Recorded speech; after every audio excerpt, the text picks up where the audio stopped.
disais, François me rejoint, merci. Un grand merci pour cette belle journée où on a eu des interventions vraiment passionnantes, des échanges très très riches. Je vais laisser François conclure. On était ravis de pouvoir vous accueillir. Encore un grand merci à Agridé pour votre accueil et pour toute l'organisation. Un grand merci à tous nos intervenants, à nos partenaires, CED et Nestlé. Et encore un grand merci à tous les agriculteurs qui, au quotidien, contribuent à promouvoir l'agriculture de conservation des sols et au développement de la PAD. François. Oh oui, je vais... C'est bon, ça fonctionne? Ouais.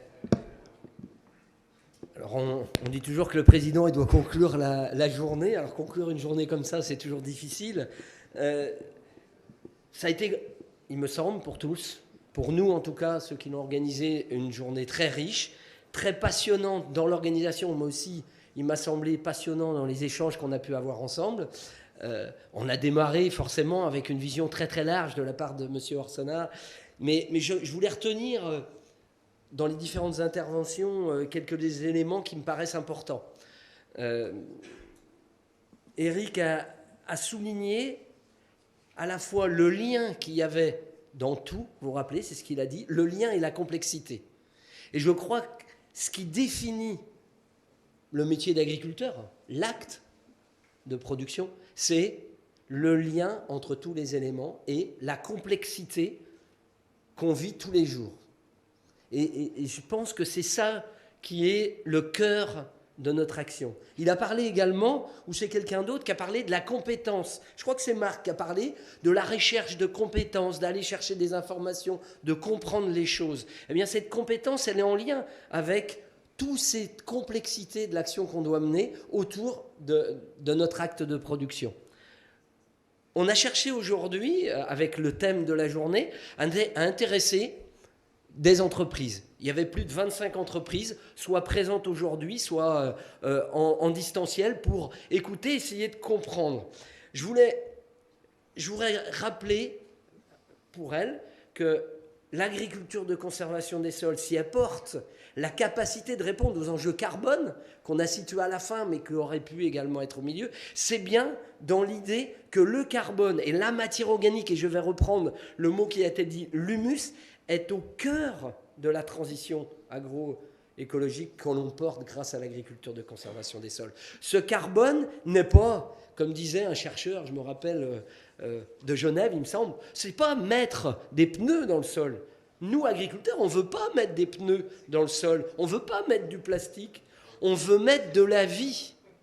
On veut mettre de la vie, et c'est ce qu'on a voulu vous montrer. Vous montrer que tous les projets que portent les agriculteurs de nos réseaux, c'est autour de la vie, de cette complexité, du lien qui existe entre le développement de la biodiversité des sols, des enjeux climatiques, de la qualité de l'eau. Alors, merci encore à Salah d'être venu de Tunisie pour nous parler de cette dimension essentielle qui est l'eau, et pouvoir montrer dans une journée toute la richesse, tous les avantages que porte l'agriculture de conservation des sols, était notre ambition envers vous, les directeurs de RSE, les directeurs du développement durable des entreprises.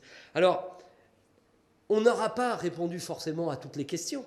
Et je pense que demain, vous en aurez encore plus, parce que c'est la joie de la vie, hein, de poser des questions, d'avoir des réponses et d'avoir des nouvelles questions. Et c'est ce qu'on vit tous les jours en tant qu'agriculteur. Mais en tout cas, j'espère qu'on vous aura donné envie à aller encore plus loin dans la compréhension de en quoi l'agriculture que l'on porte et qu'on met devant vous peut répondre à vos enjeux de développement durable au sein de vos entreprises. Je voulais évidemment remercier tous les intervenants. Je vois Jean-Pierre et Véronique. Merci beaucoup pour vos interventions. Avoir des chercheurs de l'INRA qui travaillent maintenant depuis plusieurs dizaines d'années sur ces questions du sol et d'avoir réussi à synthétiser toutes les données, et il me semble que c'est un élément important, parce que là, on peut dire, oui, scientifiquement, c'est pas à dire d'agriculteurs, l'agriculture de conservation des sols, c'est à dire de chercheurs. Voilà, c'est un message aussi qu'on veut porter envers nos autres collègues agriculteurs qui souvent ont le sentiment qu'on est un petit peu des fois dans un monde un peu à part. Non, l'agriculture de conservation des sols, par ces 3 principes simples, quand on la met en œuvre, a des résultats concrets qui sont aujourd'hui validés par la recherche et par les agriculteurs eux-mêmes. Alors, remercier tous les intervenants. Je l'ai fait à Jean-Pierre, je le fais à M. Benoît qui nous a donné un message concernant ce que j'ai retenu, c'est vraiment l'idée que l'environnement et l'agriculture vont travailler sur l'eau dans un même regard. Et c'est ces regards, mettre ensemble ces regards qui souvent sont séparés. Je remercie le CGEAR d'avoir travaillé là-dessus et j'espère que demain, on va pouvoir continuer à travailler sur ces sujets autour de l'eau parce que l'eau est au cœur des transitions et est au cœur de l'agriculture, donc ça me semble important. Alors évidemment, remercier tous les agriculteurs qui ont œuvré et qui ont participé aux tables rondes. Alors si je commence à les citer, je vais en oublier, donc je m'en excuse, mais en tout cas, merci beaucoup de votre intervention et de votre participation au sein du réseau. Merci beaucoup à l'entreprise Nestlé et à CED Environnement qui ont accepté d'être des partenaires financiers pour cette journée. Nous sommes qu'une association de bénévoles, loi 1901, qui fonctionne par les cotisations, également par le sponsoring, également par les dons. Je me permets de le rappeler, vous pouvez faire un don à la PAD pour les épauler, vous aurez le droit à un petit reçu. Et oui, on est reconnu d'utilité publique, donc ça fait partie aussi de notre fierté. Nous, on est bénévoles, les responsables, mais on répond à ces enjeux d'engagement associatif. Je veux remercier également le ministre de l'Agriculture qui a accepté d'être sous son haut patronage lors de cette journée. Il n'a pas pu participer et il le regrettait. Et j'espère que tous les messages qu'on aura dit là, il pourra les entendre pour que demain, les politiques publiques qu'il va porter puissent faire passer les 5-6% d'agriculteurs à 30% en 2030, c'est notre ambition. Vous voyez, on a de l'ambition qui est 30% des agriculteurs français en agriculture de conservation en 2030. Ce serait un objectif extrêmement puissant pour une dynamique politique. Je veux remercier tout particulièrement Jean-Baptiste, je le vois derrière, et Agridé pour son accueil, sa chaleur, tout l'appui logistique et le vrai partenariat qu'il y a eu. Vraiment, merci du fond du cœur. Sans votre aide, on n'aurait pas pu être dans un écrin aussi agréable, je crois qu'on peut le dire, et avec tous ces outils qui permettent à vous tous qui sont en distanciel d'avoir, il me semble, la qualité de nos interventions. Donc, merci à tous.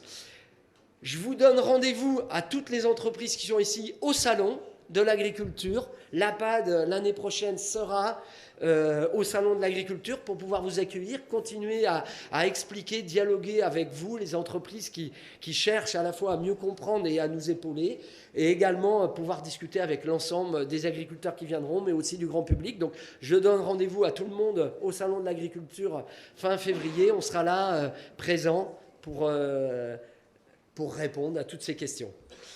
Je ne vais pas être plus long, sinon on va dire que je dis des bêtises. Est-ce que j'ai oublié quelque chose ? Alors, évidemment, on ne peut pas partir sans remercier Sophie, je ne la vois pas, ça me trouble, je ne sais pas où elle est partie, la directrice, elle est partie. Donc Sophie qui a organisé avec toute l'équipe de salariés, je vois Antoine, je vois Thierry, Justine, Alicia au bout, Laurence qui n'est pas là, mais qui est notre petit administratif qui nous aide beaucoup. Qui c'est que j'ai oublié ? Thibaut, je cherche les têtes, mais comme je ne les vois pas, merci beaucoup à toute l'équipe des salariés. Merci Sophie d'avoir managé tout ça. Et merci au bureau et au conseil d'administration de l'APAD qui donne un coup de main. Et comme me fait signe Gérard, je ne vais quand même pas oublier qu'on est un peu entre nous. On a eu la chance de travailler pendant 7 ans avec la première Sophie, vous l'avez compris ce matin. Elle nous a quittés pour rejoindre Monsieur Eric. Je comprends quitte à choisir, elle a peut-être eu raison. Et en tout cas, je voulais remercier Sophie devant un peu tout le monde et tous les membres du conseil d'administration pour tout le travail qu'on a fait ensemble, pour la qualité, son côté passionné et très très chaleureux et sa bienveillance envers des agriculteurs, c'est pas toujours facile. Donc merci à tous et je vous invite à venir boire un verre d'amitié.